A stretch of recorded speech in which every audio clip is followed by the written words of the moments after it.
વિસ્તારથી છે. ગોવાળો ગોપ બાળકો બધા ત્યાં આવી અને રાત્રિના થાક્યા હતા, સૂઈ ગયા હતા. ત્યારે અગ્નિદેવે વિચાર્યું કે આ એટલો વિષાક્ત નાગ હતો, એના પાણીમાંથી જ પરિપક્વ થયેલા વૃક્ષો અને એમાં લાગેલા ફળો સવારના વેલા ઉઠીને આ ગોવાળો ખાશે તો ગોવાળો બીમાર પડશે, એ તો ઠીક મરી જશે.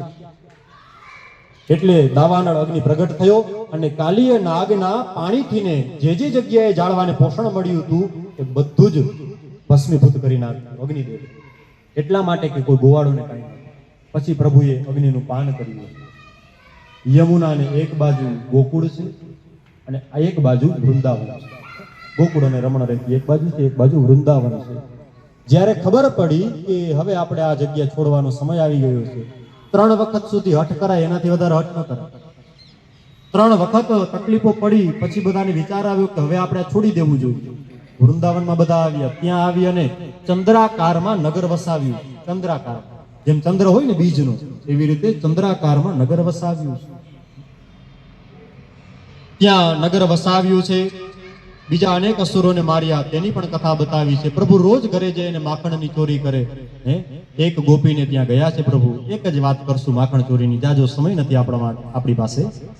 એક ગોપીએ કીધું હતું કે હું કનૈયાને પકડી લઈશ અને હે યશોદા તને પ્રમાણ આપીશ. માતાએ કીધું પકડ ત્યારે લઈ આવજે મારા છોકરાને. ખોટે ખોટો મોટા માણસના છોકરાને, મોટા ઘરના છોકરાને બદનામ કરે છે. ભલે પોતાના ઘરે માખણ રાખ્યું હતું. એ કૃષ્ણ ભગવાને બધા સખાઓની સાથે માખણની ચોરી કરી અને માખણ ખાધું. અને એવી રીતે આ ગોપી ચતુર હતી કે એને ભગવાનને પકડી પાડ્યા. પહેલાના સમયમાં હતું ને ઓલી લાજ કાઢે, હજી પણ સુરાપુરાને ત્યાં જતા હોય તો લાજ કાઢતા. તો ગામનો પાદર આવ્યું, ચોક આવ્યો એટલે આ એ લાજ કાઢી. કૃષ્ણની પાછળ જોલા સખા આવતા હતા, એમાંનો એક આ ગોપીનો છોકરો હતો. એ વાંહે વિચારતો આવતો તો કનૈયા આમ કરતો આઈ એમ સોરી, ખબર નહીં કેમ માતા આવી. ભગવાને કીધું એ ગોપી સાંભળ ને, તું મને લઈ જા કાંઈ વાંધો નહીં, પણ તે આ મારો હાથ ક્યારનો પકડ્યો છે ને તો હવે આ મારો હાથ મને દુખે છે. તો એક કામ કર, આ હાથ મારો છોડ, બીજો હાથ પકડ. અને લાજ કાઢેલી હતી, કઈ દેખાય કેમ તો મોટા મોટા વડીલો બેઠા છે, મર્યાદા હોય ને ભાઈ. તો જેવો હાથ છોડ્યો તરત એના છોકરાનો હાથ આપી દીધો. કનૈયો દોડતો માતા પાસે આવ્યો. માતા પાસે આવી ખોડામાં બેઠો ને રોવા માંડ્યો.